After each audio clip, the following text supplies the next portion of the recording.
I want more men to actually start speaking up. I want more men to stop being afraid of using their voice. And then we're missing one very important component, and that is opening up to love. And they project their wounding onto the young women. And you've just got this generation of two wounded individuals. The common thread that Aaron and I have is that we both share the view that moving forward, the future does require us to have strong, healed, kind men. Welcome, everyone. Welcome. This is a very interesting conversation we're about to have. So, love to introduce Aradia. Is Aradia Isabella? Yes. Or is it yes, Isabella Aaron. Aradia? There's one thing that I needed to No, confirm with you. love that. Aradia Isabella Spano is my name. Yes. Okay, great. I did get it right. Awesome. Well, we are going to have a very interesting conversation, and I'm pretty sure it could ruffle a few feathers, but we're here for it. We're here for it. It's a conversation I think that needs to be had.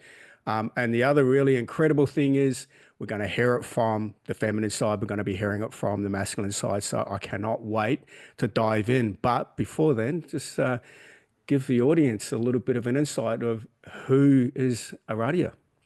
Yeah, absolutely. So a little bit about me. I'm a mother and I am a daughter. I am a lawyer. So I was admitted as a legal practitioner in New South Wales in 2010. I was 24 at the time. I've worked in the legal system in crime and family, also property and conveyancing. I'm also a previous case manager at Community Correction. I did not go on to be a qualified community corrections officer for the purpose that I wanted to develop the Haven, which is my absolute passion. I am also a internationally certified neuro-linguistics programming practitioner, NLP coach, timeline therapist, and an internationally registered psychic medium mentored by Susie Price, the Ghost Whisperer. Wow. How do I back that up? But we do actually have something in common. It would have been a few years ago. I did this of becoming a corrections officer a few years ago. Yes, I got to the point where we were about to have our psych test. So it was an online psych test, and I pulled the pin. And the reason I pulled the pin is there was a story of an inmate in Melbourne where I was going to be stationed. And that story kind of rattled me, and I'm like, I couldn't be amongst that day in, day out. So I needed to make sure that I need my mind clear. Could I deal with it? I probably could in the interim, but I think long term it would have just absolutely done my head. And so I kind of continued on the path of what I've been doing for the last 30 years. I've been in health and fitness for the last 30 years. But I think along the way, especially in the last decade, we've seen the slow erosion of Australia culture, what a man's supposed to be, the whole cancel culture thing, where I've now sort of, and I've been playing in the spiritual realm, the spiritual world for a good decade. And for me, it's all right. What type of man do I need to show up? Not only for my son, I've got a 24-year-old son. Both my parents have passed away. And because of that, also the other side of it is like, what legacy am I going to leave behind? So the biggest thing for me is what kind of father can I be for my son?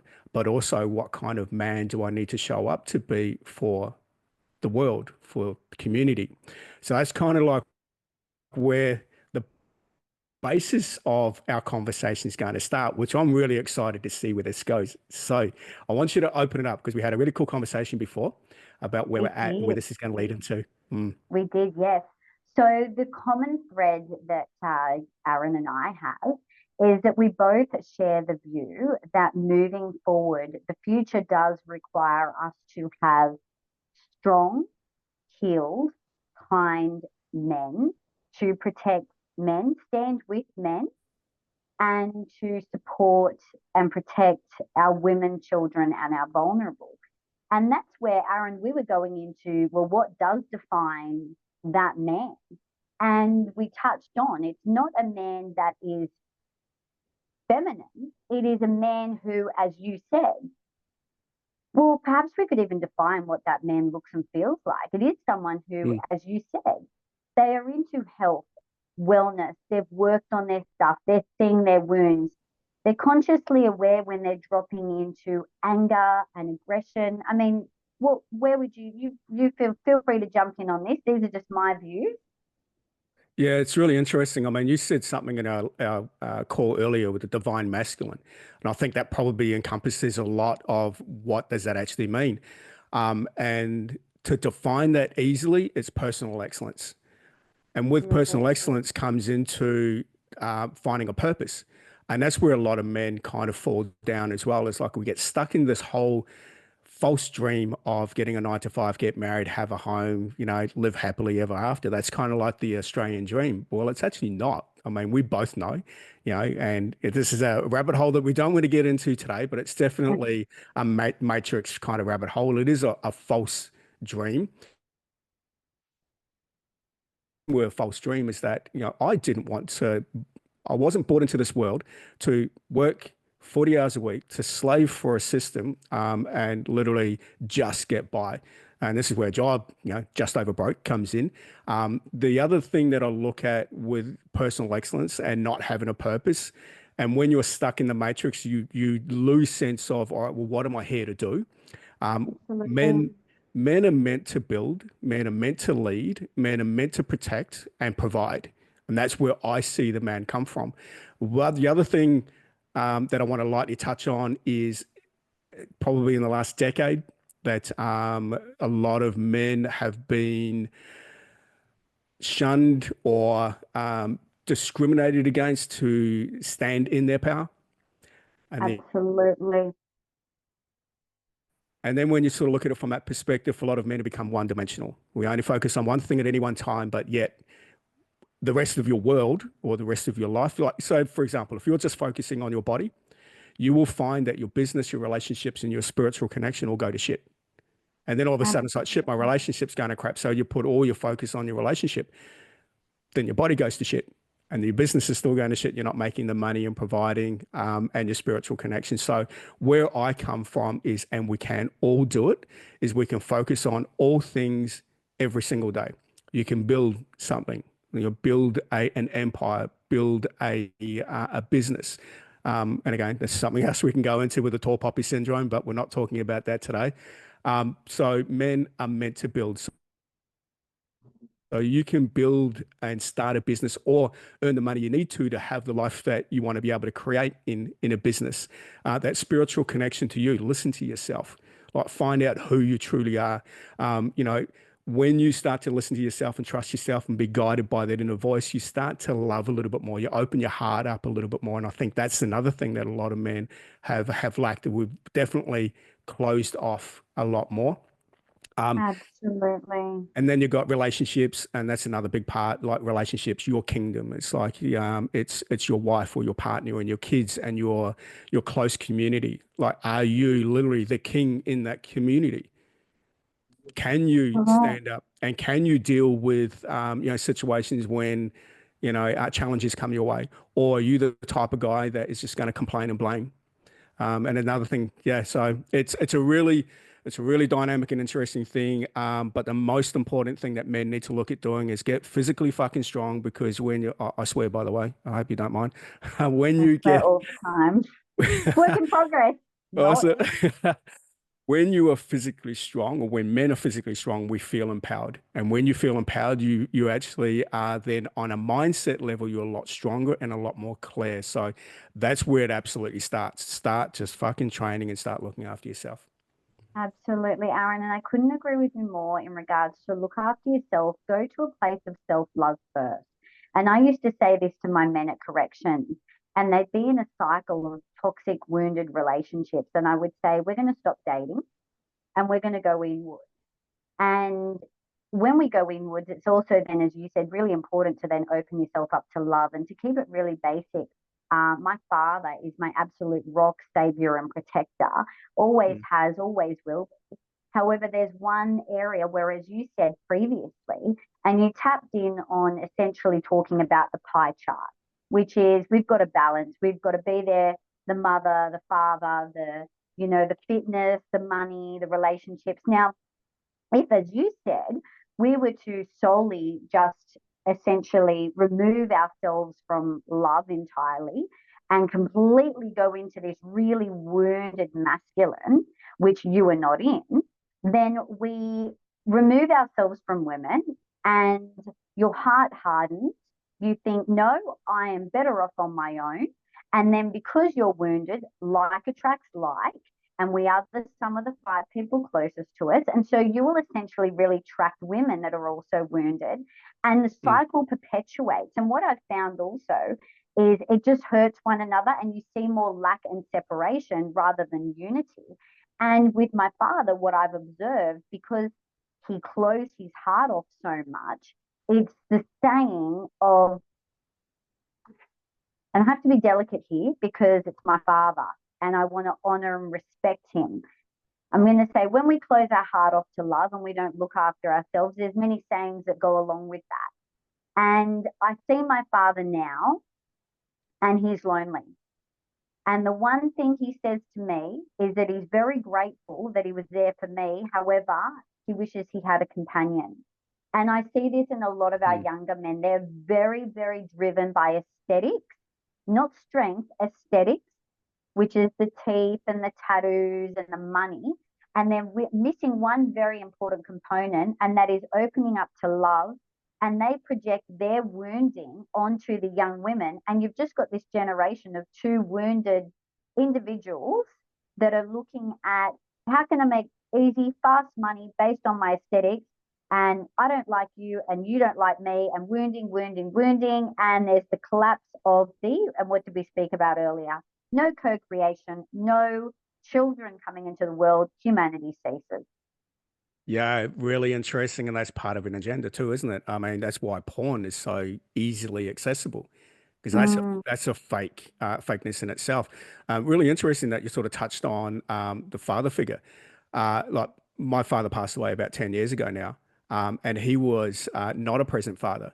So I literally came from the life that my mum, and both my parents were alcoholics as well. So my mum was kind of like the leader of the family. Dad was never there. He was at the pub. He was either working or at the pub. And when he was around, he wasn't the present father. I played mm, sport a lot. He wasn't wounded. at sport a lot. Mum was trying to take on that role, and she couldn't deal with it. So she was wounded in her own sense, and the only escape for her was alcohol. So really interesting that you come from there. And look, I'm not going to say that, hey, I've healed and I'm doing well. No, I'm still having to do the work every single day. But the difference Yeah. is it's the discipline in knowing what you have to do every single day and just fucking doing it and not coming up with an excuse or being that little bitch and complain and go, it's all too hard. Yeah, it is fucking hard. This is See not the vic- easy. The victim well, mentality. yes, this is the thing, right? We have the choice. Are we the victim, the villain, or the hero? We Mm, play all three parts. And what you said there was super interesting because you touched on how you were raised by your mother and father, and we've got wounding. I was raised by my mother and my stepfather. I wasn't raised by my father. I ran mm, away to my father. And so there we go. See, like attracts like. My mother sat in her wounding and she has lived a life of domestic and family violence. And I love and honor my mother. However, that took a long time to get to that place. And that's probably only been the last 12 to 48 months that we've reconciled our relationship. In fact, I don't carry the name that she gave me.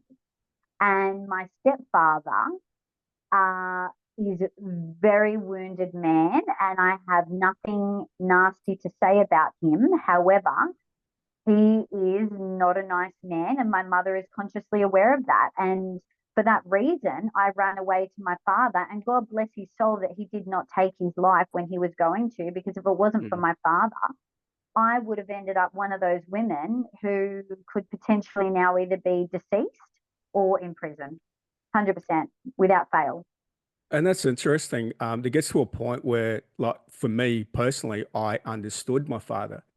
I understood why he turned to alcohol. Couldn't deal with the family situation. All of a sudden, it's like, and the other story that I heard from my dad is that back in those days, if you're single, there's something wrong with you. So he literally needed to get married and didn't want to be that guy alone. Whereas me being Wow. a single man, you actually find out so much more about yourself when you're single. You're not dependent on Yeah. other people around you. And that is, I think, probably the most important thing with a lot of men. It's like you will know who you are when you spend the time by yourself. And if you're Yes. trying, and if you're trying to distract, and look, there's so much distraction out there. There's porn, there's sport, there's a pub. Like, find whatever it is you want to distract, and you can distract yourself from actually doing the work. And this is where I think that a lot of men, because it's so traumatizing, whether it be generational trauma, whether it be stuff that you're dealing with yourself, it's fucking Mm. painful. And human Yes. nature is we don't like pain, whether it be physical pain or emotional pain. And you Move have away to, from pain. yeah, exactly. Whereas the healing is you have to face it, you have to run towards it. And if you don't, you're Yeah. always going to be stuck in the same place, or you're going to run away from a problem that's going to solve an issue you have. Speaking of running away from problems, this is a really interesting that you use that word. So when I was, and I'm going to use the term hollowed out, it's a term in the domestic and family violence space. And it wasn't this one man. I'm grateful I met him. I'm grateful I'm not with him anymore. I've had the lifetime of family and domestic violence. So you get to a point where you're hollowed out. You've lost all your confidence. You get the gist. I've already painted the picture. And as a woman, not receiving any child support, I have my elderly father who receives an eye needle. He has staining on his leg that's a tattoo from diabetes, a pacemaker put in. He'd had broken ribs. Okay. Um, just not good. He's morbidly diagnosed, morbidly obese. So he's in his 70s, struggles to walk. And I was faced with, I've got this little girl who the father, again, I'm not going to say anything nasty. However, there's a history of crime, which is known to the public. It's publicized in the newspaper. And I thought, I can't do this. And I knew he was going to leave me. You can energetically feel when someone is lost interest, Mm. they disengage from you. And I felt hollowed out and I had visions of ending my life. And it wasn't due to this man. It wasn't the loss of the man. It was I was tired. I felt like I just give up. I surrender. I can't do it. And to stop the pain, I was Mm. consuming sleeping pills. And it was my daughter who sat with me and she said, breathe in the flower, smell the flower, blow out the candle. And she said to me, she wrote a prayer and it said, Dear God, I don't need help, but my mummy does. She's really sad. Holy shit. And I walked along the lake and I was crying and I thought, I feel like she'd be better off with her father, who is my perpetrator, because I just couldn't do it. I thought, I can't Mm. do this. I have no money. This man's left me and I've got an elderly father. And I was walking along the lake, and there I saw my friend, who is an Australian soldier, and he was running. And it was, I started running, and that literally changed the total trajectory of the last 12 months. And here's the funny part, I then wounded myself running, Aaron, because I ran so much because I didn't want to give up the That was running. your that was your distraction from the pain. Love it. And I was running, and so I actually hurt my Achilles. And then a man healed my Achilles through a product, and I'm very grateful for that man. He's in my life in some capacity. However, and he met me. He actually saw me on the same set of stairs. It's called the Skillion on the Central Coast. Mm. That I saw visions of myself going off. So after one man, I saw myself going off it, and it was the second man that healed my injury from running, who actually healed the wounds from running. You know what? I know there's a story there because we have lightly touched on that. I'm not sure if we actually have time to go through it No. today, but there's a lot in it, and you can and your story will touch so many women going through exactly the same thing. They've got nowhere to Oh, turn because there's no man yes. in their life that is protecting them, helping them. And this is another thing which we can again talk about in our next because we're going to have this again. Like this is, I Yeah. think, a This is the series. start of many. Exactly, exactly. And there's a lot of men that all of a sudden, they lose that the role that they're supposed to be the father and protect their kids, and Yeah, yet all it is their angers towards the mum, towards their ex-partner. So they again a non-present father, and I think that's something that don't let the kids see the issue that the parents have, and it's like it's got nothing to do with the kids. So anyway, absolutely. definitely something that we can go down, but I think this is a really nice little start Yes, with where we're at. I'm excited. Same, same. And look, this is going to be pretty much we're going to put this wherever we possibly can. And I want people to reach out. I know people Yes, have got stories.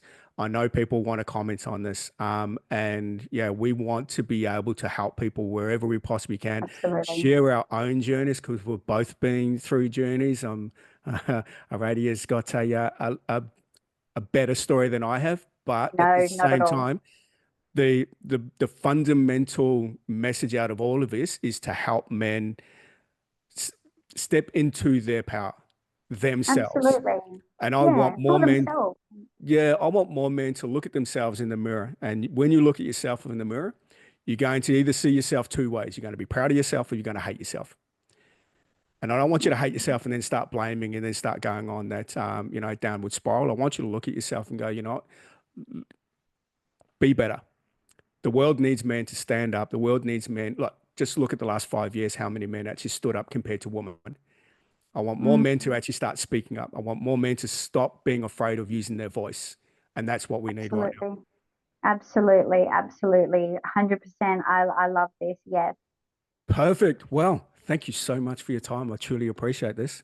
It's Thank wonderful. you. All right. So until next time, Yes. Yes. we'll chat soon. See you, Aaron. Bye. Bye.